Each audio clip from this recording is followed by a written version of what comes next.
Good afternoon, everyone. Welcome to our Money Matters version for September 2023. We're really excited today to be joined by a really fantastic panel to talk about FASFA and scholarship aid assistance.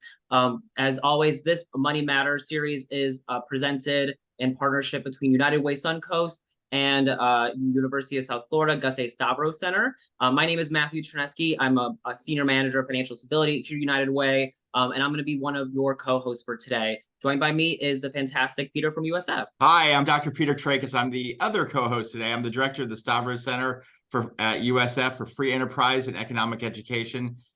We focus on advancing effective teaching and integration of free enterprise, financial literacy, and economic education.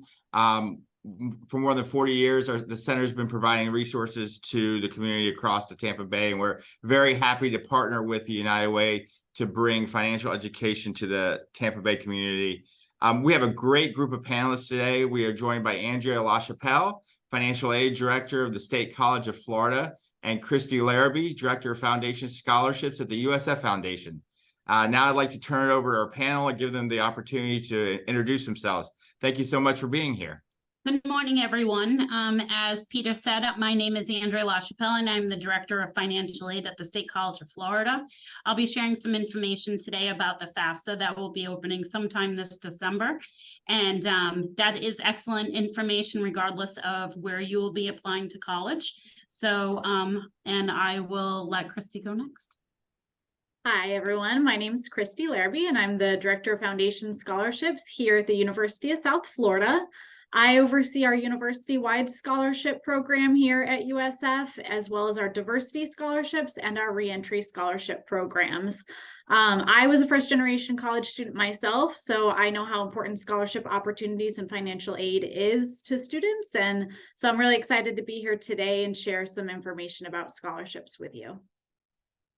Awesome. Thank you so much, both of you, for being here today. These are really exciting topics. There's been some major changes happening with FAFSA, and as we get into the fall months, it's really important to know how to leverage as much financial aid as possible when you or someone might be going back to school. So we really appreciate our panel being here today to talk about these really exciting topics. As with all of our Money Matters series, even though we have some predetermined questions, we also want to make sure that we're including the audience as well. So it's really cool through our Zoom webinar features is that you can ask questions if you have any for our panel today. All I have to do is click on the Q&A button in the Zoom panel, and we will be able to ask your question at some point during the Q&A today.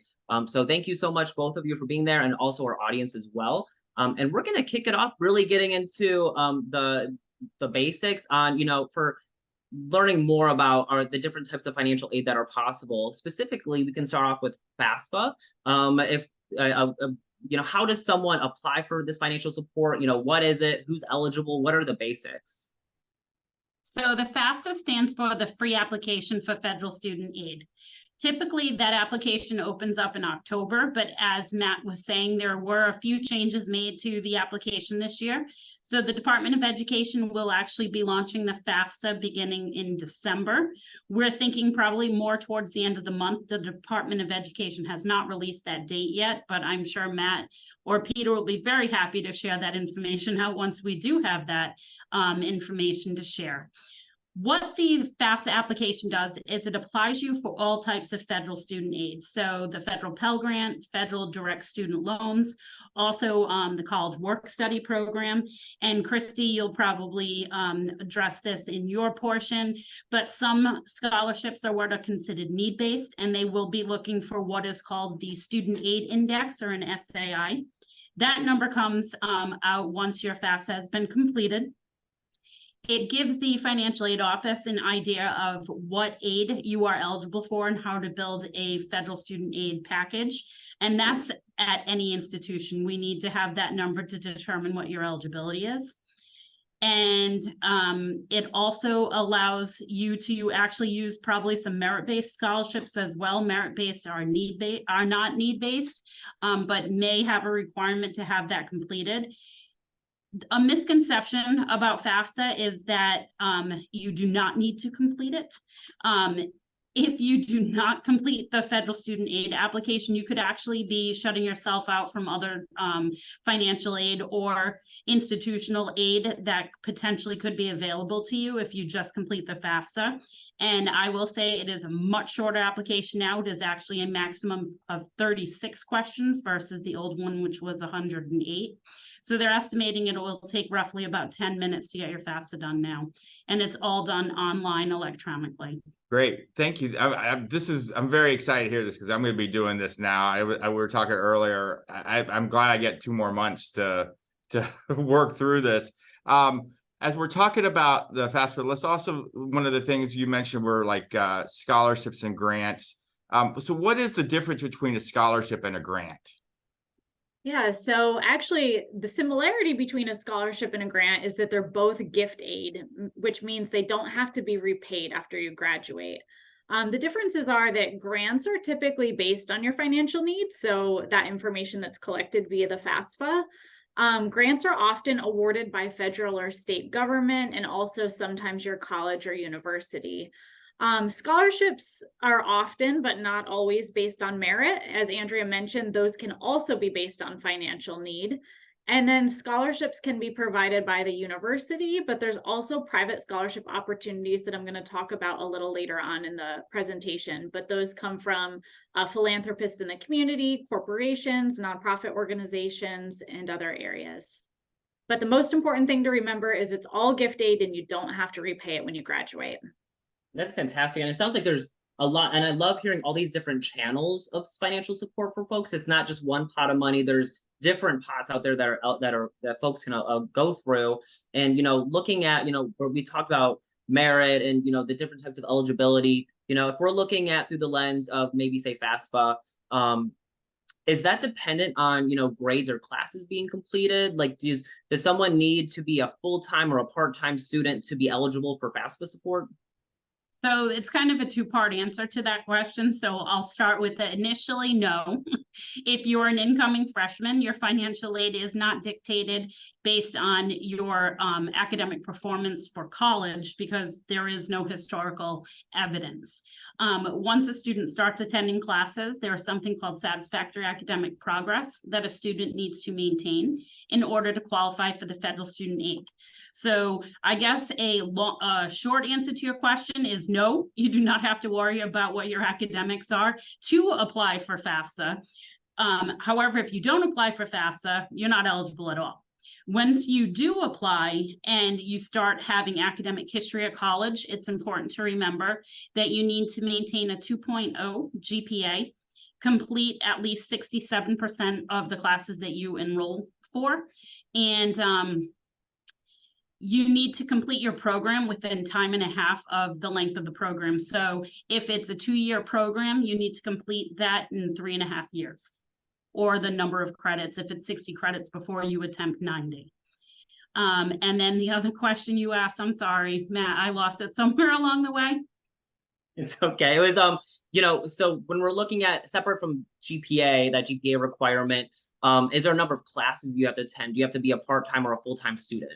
Okay, so the federal Pell Grant is prorated, so your eligibility is determined at full-time, that's 12 credits. It freezes there, but then the number of credits will determine what portion of the full-time eligibility you would receive. So if you're 3 credits, you'd get one particular amount, 6 credits, 5, it all varies depending on the number of credits being attempted.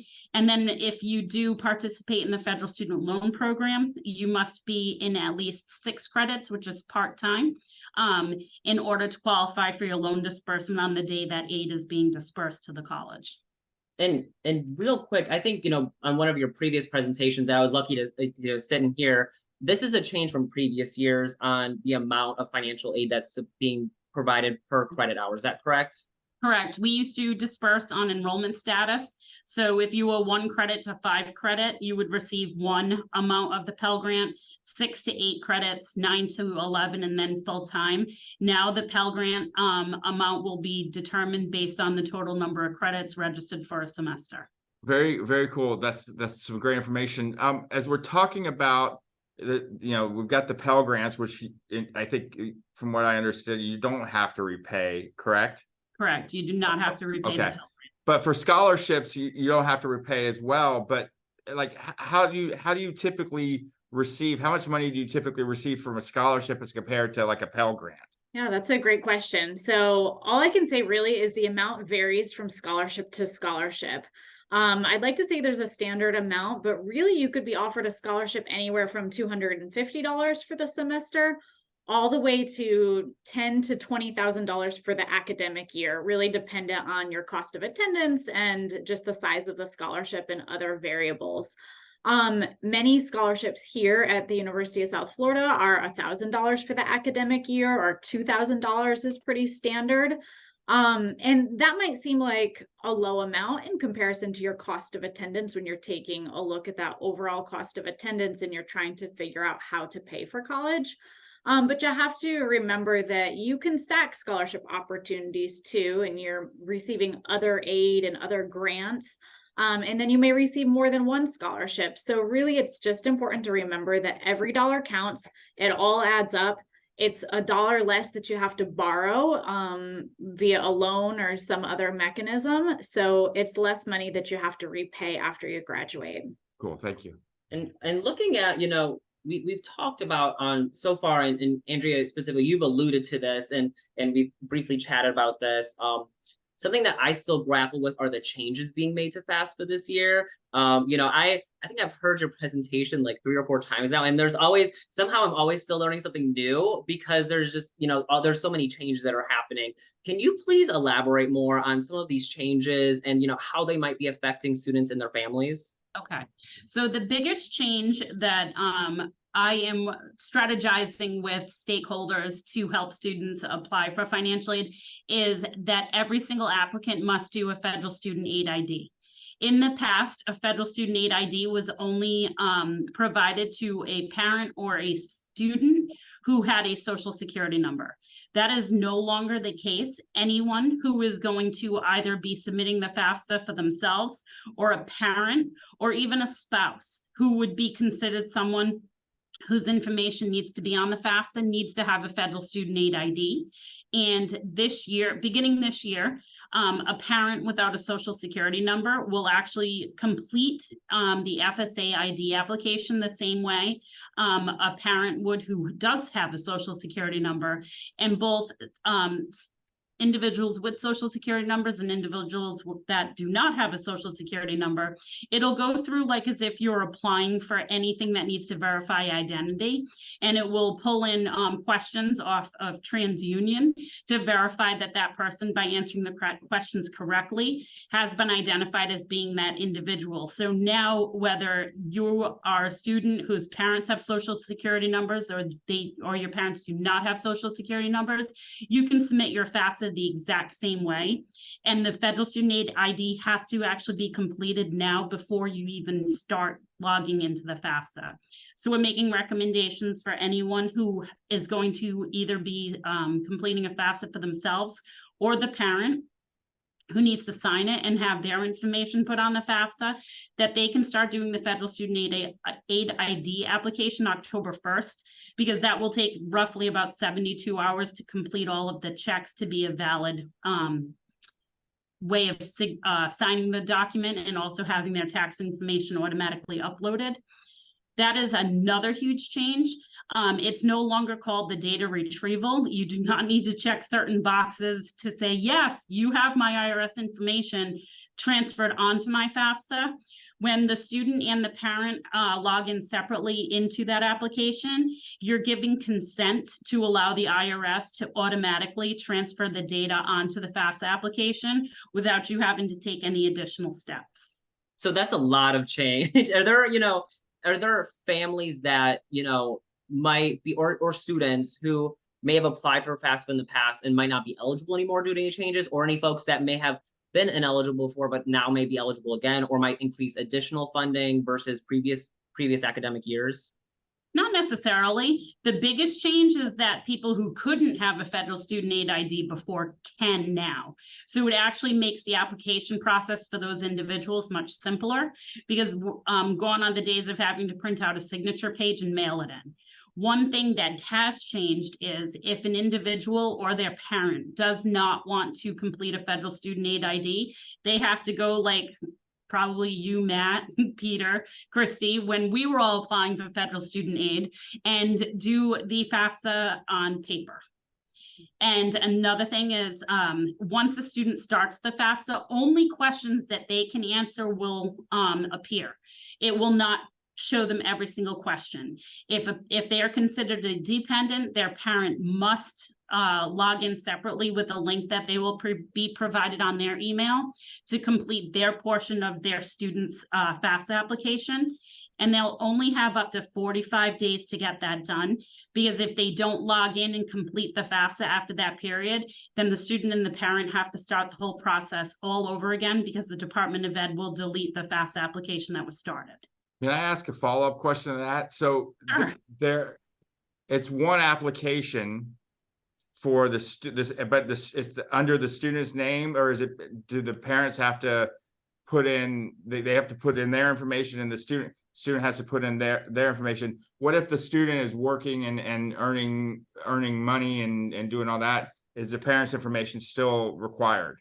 Yes. So the reasons to be a dependent and have your parents' information on your FAFSA is still required whether you worked or not.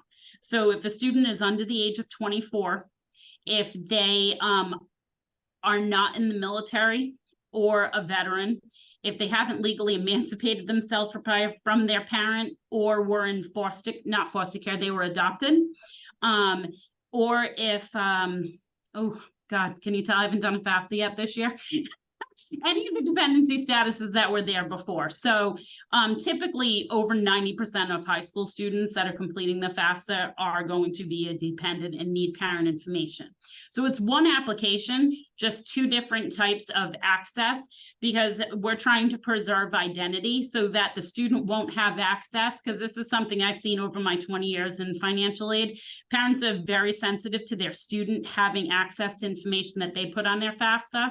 So it's one application, but two different steps that will merge together on the application, so the student can no longer have access to the parent's financial information. Okay. It actually makes it a more secure process. Interesting. Thank you. You're So welcome. as we're talking about all this, and we're talking about for scholarships. So we talked about applying for the FAFSA, and you're filling out the FAFSA to apply for federal loan. How do you apply for just regular scholarships that you may have at a typical university? Yeah, so the application process can vary a little bit university to university. And then also we talked about scholarship opportunities that may be out in the community. So different organizations providing scholarships, they have their own application process as well. So typically you have to fill out some sort of application with some general information about yourself. Many scholarship opportunities will ask for a written essay component. So that's usually a personal statement. Everyone varies just a little bit, but typically it's going to ask you about your goals, what's inspired you from your past, what you hope to do with your degree after you graduate. Sometimes scholarship essays will ask about any obstacles that you've had to overcome to get where you are today. A lot of scholarship opportunities will ask you to submit a resume with the application. Maybe there's another specialized essay that's required as well. And then I've actually seen scholarships recently asking for videos instead of written essays. So that's kind of a new component that's been popping up a lot recently. I would say when you see scholarship opportunities that are available, just read all the information that they're asking for. Make sure you're getting your application to the right place. Make sure you're submitting everything that's being asked for up front, people often won't circle back with you and ask for the additional information that you might be missing. So you want to take your opportunity to put your best foot forward and submit all of that at the same time.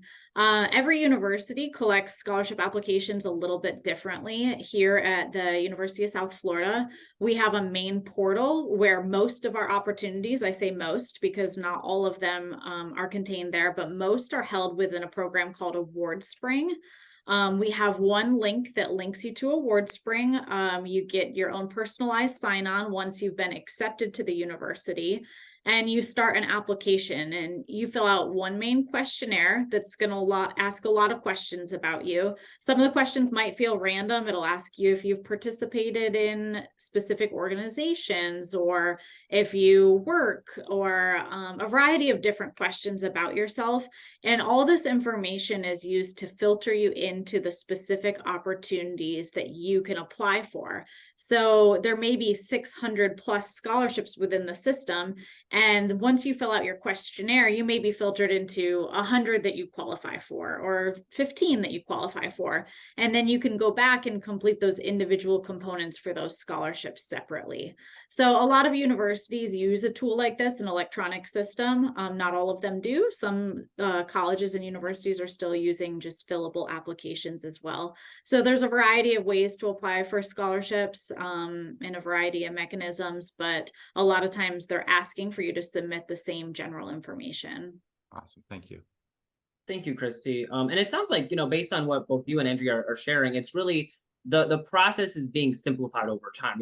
They're trying, it's really the hardest step is just getting down and sitting down and applying in the first. And then, I think I'm sad that I'm not a student anymore, because I would have loved for a 33 question FASFA, but we're doing the 101 before. And it's great that universities are making it more simple to apply for scholarships by like a one-stop shop kind of thing. So that we don't have to kind of figure out, am I qualified for this versus that? It's really the onus is switching to the university to help identify opportunities. We actually have a Q&A from the audience. Just as a reminder, if for those who have joined recently, there's a Q&A feature in our Zoom webinar where if you have any questions for the panel, please feel free to submit them and we will present them to our panel. And this one could be potentially for both of you. So the question is that, do you have any best recommendations or suggestions for online sources for walking a student family through the step-by-step process of applying for FAFSA or other opportunities that will maximize the results? So do you have any top of mind recommendations that, for folks who might be having first-time students that are going to college and they might not be too familiar on the process on applying for FAFSA or scholarships? Do you have any recommendations for sources? So for the FAFSA part, actually the FAFSA itself has a tutorial as you walk through it. Once you log in, right from the first question, over on the right-hand side, there is a help section, and you just click on that button and it'll bring up the tutorial for any questions on that screen. Perfect, Andrea. Oh, sorry. And then there's also, for example, I know not everyone on this call will be definitely coming to one of the colleges in Manatee County or Sarasota County, Florida, but your high school will be pairing up with different partners all around the community to help have resources in place for you in person to help walk through the FAFSA application.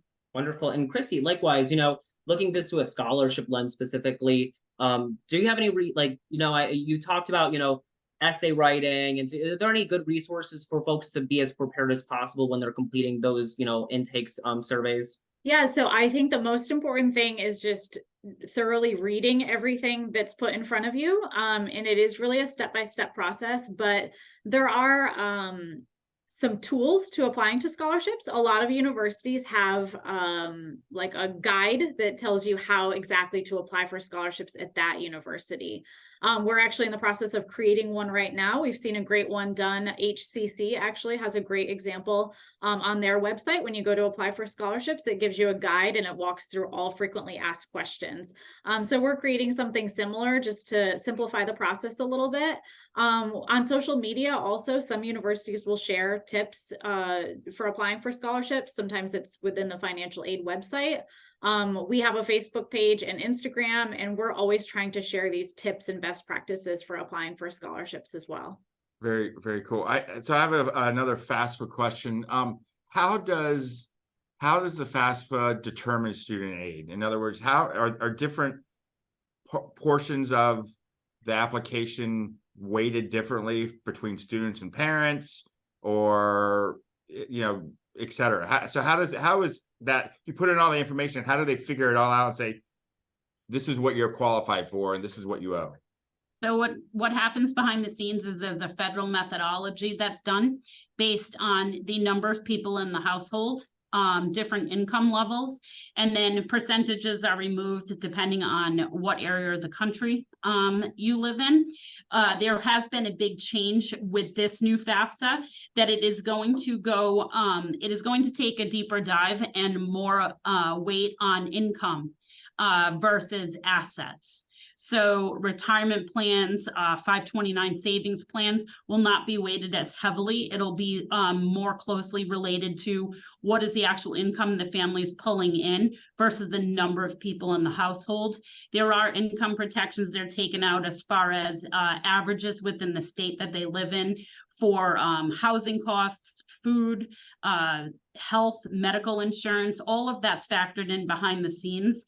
And it comes out now with what's called a student aid index instead of an EFC. The student aid index lets us know in the financial aid office what students' eligibility is for federal student grants, the federal student loan program, and that number is utilized by all financial aid offices and compared to what the cost of attendance is to ensure that they are receiving all need-based aid first. But the big changes, there are not as many questions looking into untaxed income. It's much heavier on what has actually been filed with the IRS. Excellent. And this question does always come up. What happens, because we look back 2 years for income tax purposes, if your family, that's the student or the parent or both parents, have experienced a significant change in their income over the last several years, you will do your FAFSA with actuals using the 2022 income taxes that were filed, and then work with your individual financial aid offices at the institution of choice, so the one that you identify as the institution that you will be going to do something that's called an income reevaluation, to actually look at what is actually happening now after possibly a family member lost a job or their income changed drastically, as we've seen over the last several years with COVID. Interesting. So don't panic if your income has changed significantly in 2 years. The federal government has given financial aid officers the ability to reevaluate your income to more accurately show what's happening now versus back then. Thank you, Andrea. And we actually have a follow-up question to that. And then, this could also be expanded upon, looking through a scholarship lens as well. We have a question from the audience. Excluding, except for high income, what other components, if any, of the application process are most likely to get a student rejected for financial aid? So, outside, notwithstanding your parents having your family having a large income, are there any other components that might disqualify a student from receiving any type of financial aid? No. So financial aid isn't just the free money. And that's always what people think, that if they're not eligible for the federal Pell Grant, that means that they're not eligible for federal student aid. That is probably the biggest myth that I hear on a daily basis in the last 20 years I've been in financial aid. Just because you don't get the federal Pell Grant does not mean that you are locked out of federal student aid. The interest rate on federal student loans are extremely generous, and the interest does not begin accruing until you go into repayment on the subsidized Stafford loans. And without doing the FAFSA application, like we've already talked about, you could be shutting yourself out of need-based aid scholarships, and also from participating in federal student employment opportunities, where you can actually start getting real life experiences in the field that you're in, working in an office at your institution, and working like a part-time job. So that could be something else that you shut yourself out of by simply not completing a FAFSA. Wonderful. And Christy, do you have any feedback as well, or is it basically the same kind of thing? Yeah, I think the same thing. One thing that I notice a lot, and Andrea, you may notice this as well, is some students just not following up after they've submitted their FAFSA. They think everything's been submitted and they're all good to go. The institution's received it, when a lot of times you may have an error, something doesn't match between the university and your FAFSA, and your FAFSA hasn't been received by the university. So I notice that when I'm identifying students for scholarship opportunities. Sometimes a student may qualify, but I don't have their FAFSA on file yet. So there are times when I'll take that extra step and reach out to the students and ask, hey, when are you filing your FAFSA? Are you planning on filing it? And they say, oh, well, I filed that months ago.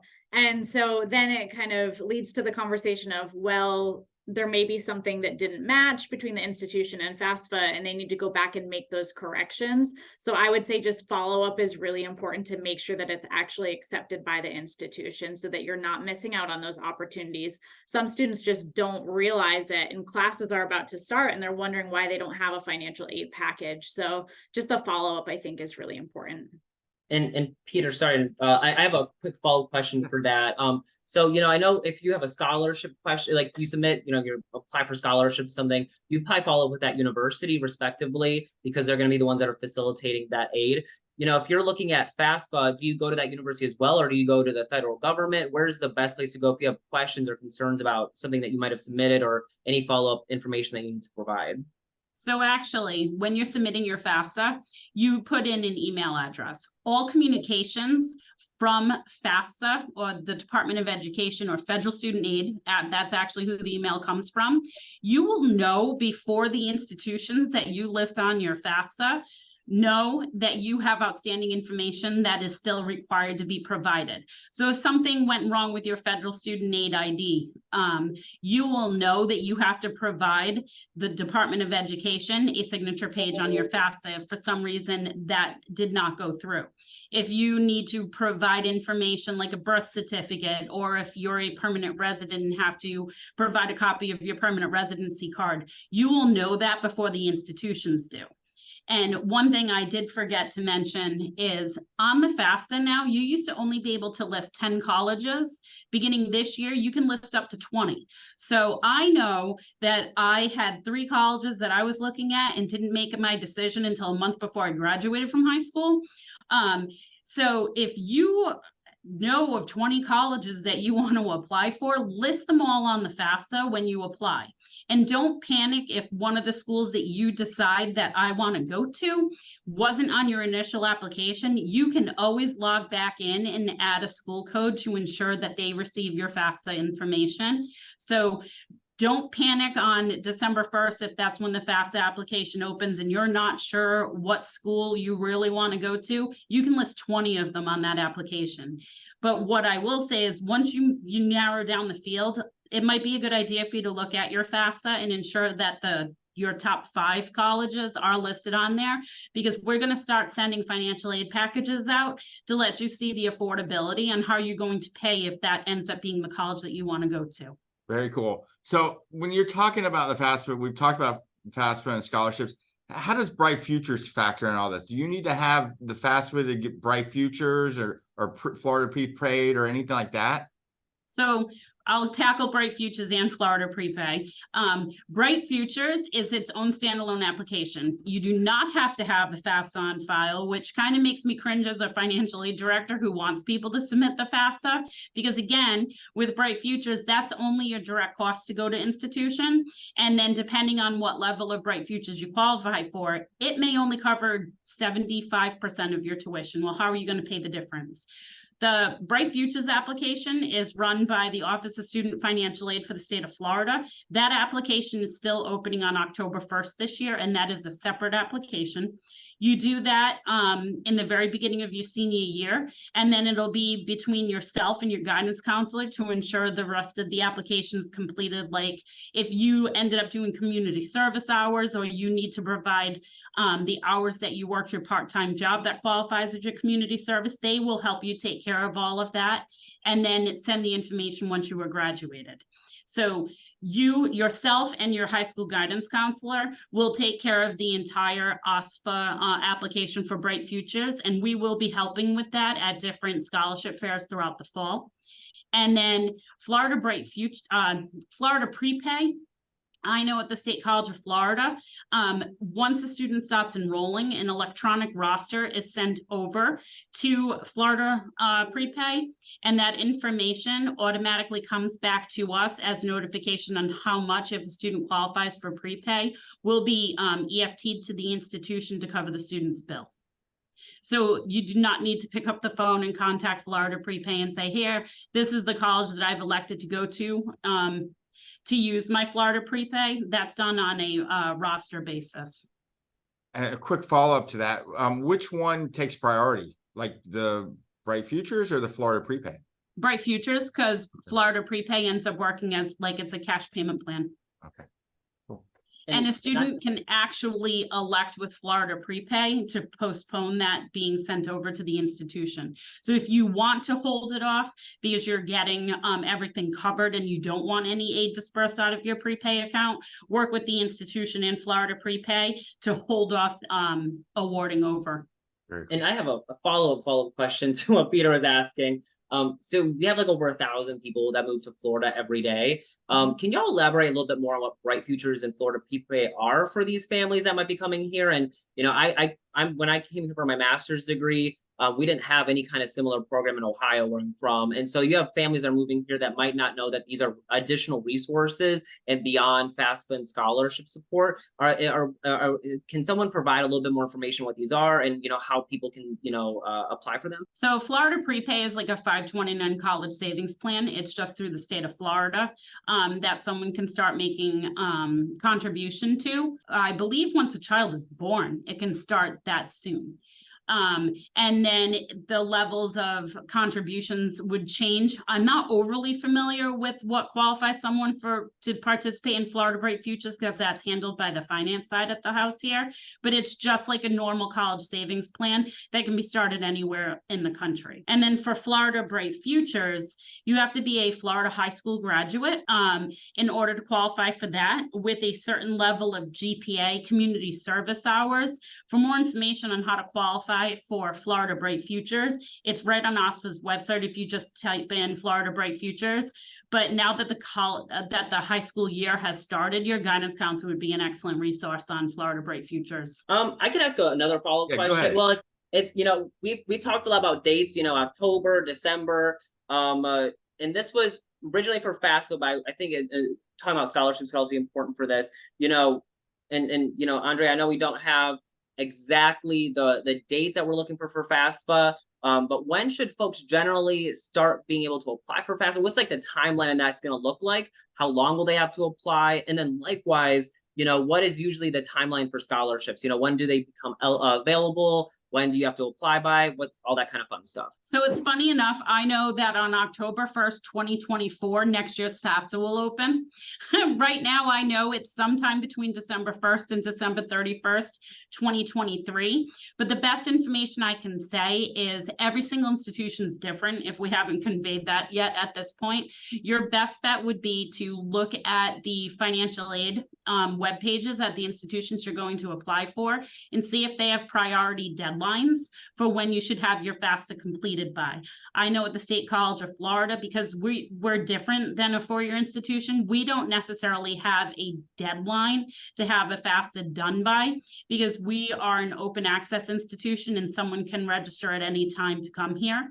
We do have a priority deadline that if you want to start classes in the fall, you need to have your FAFSA done by July 1st. So it gives us ample opportunity to ensure we've effectively communicated out with applicants to have a financial aid package in place prior to the first bill date being due. Yeah, and for scholarships, I would say it definitely varies from institution to institution and even opportunities within the community. Within the community, the opportunities are more ongoing.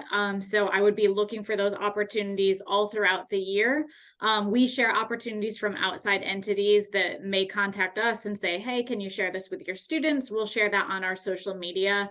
And that's something that we share with students all the time, just so they can have access to those supplemental scholarship opportunities.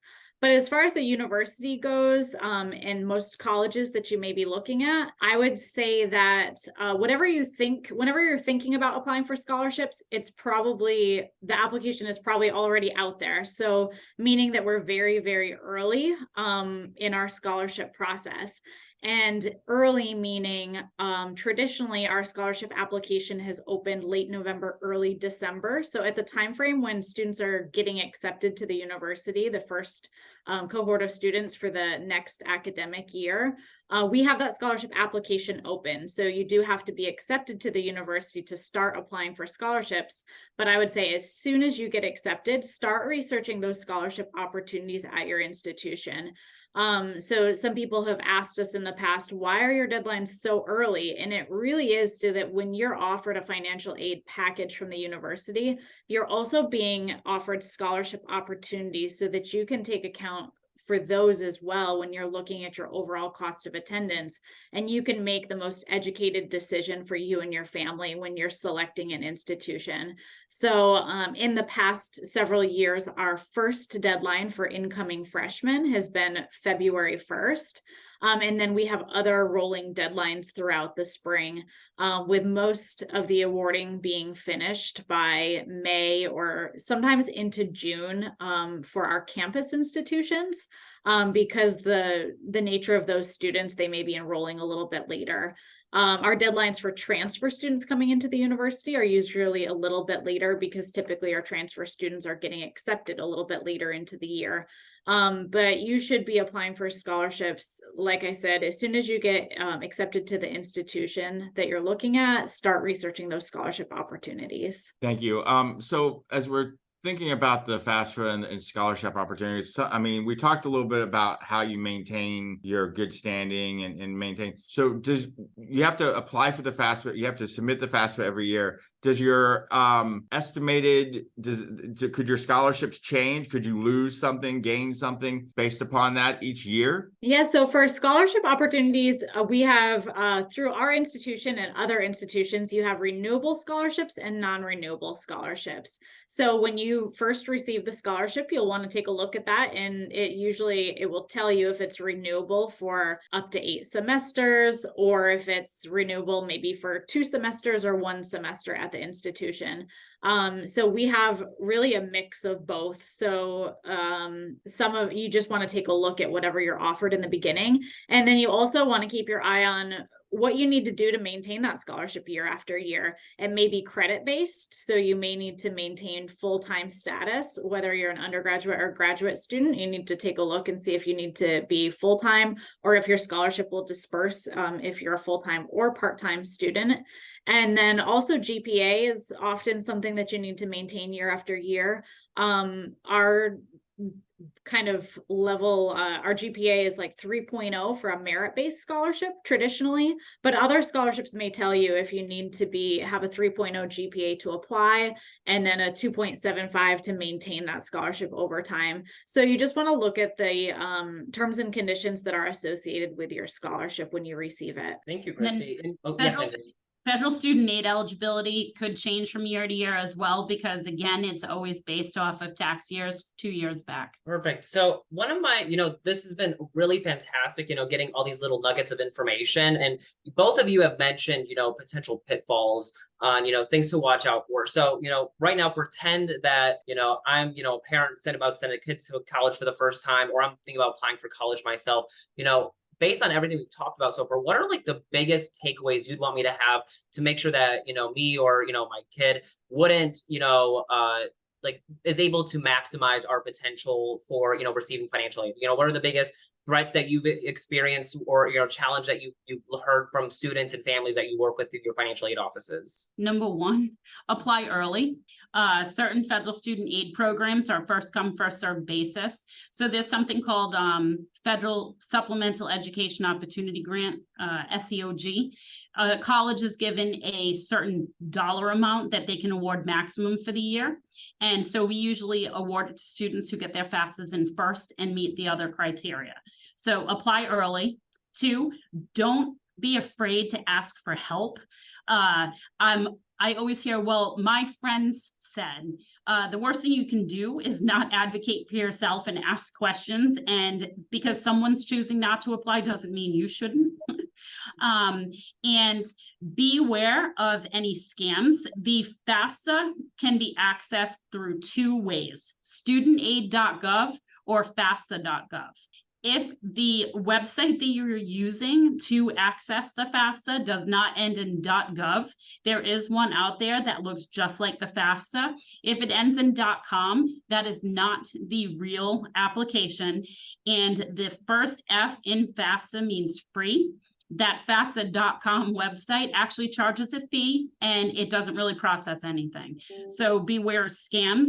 And that's what I'd have to say for federal student aid. Don't be afraid of the application, ask for help and get it done early. Yeah, for scholarships, I'll echo some of that. Apply early. And there are scams out there for scholarships as well. So you can research national databases for scholarship opportunities, and I would encourage you to do so. But you want to be cautious if there's ever a website that's asking for personal information, that's charging you a fee to apply. You want to stay far away from that because it's not a legitimate opportunity. So always looking for scams.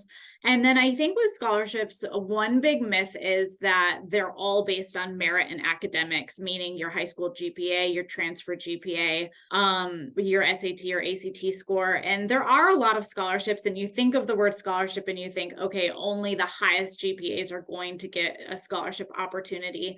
But that really is a common misconception because there are so many different scholarship opportunities out there, and there are so many that go unawarded every single year because organizations or institutions can't find a recipient that meets those qualifications. So the more criteria that's attached to a scholarship, the harder it will be to award, which means if you're applying for all these opportunities, the better the chances you have of being selected, especially for some of these very narrow scholarships.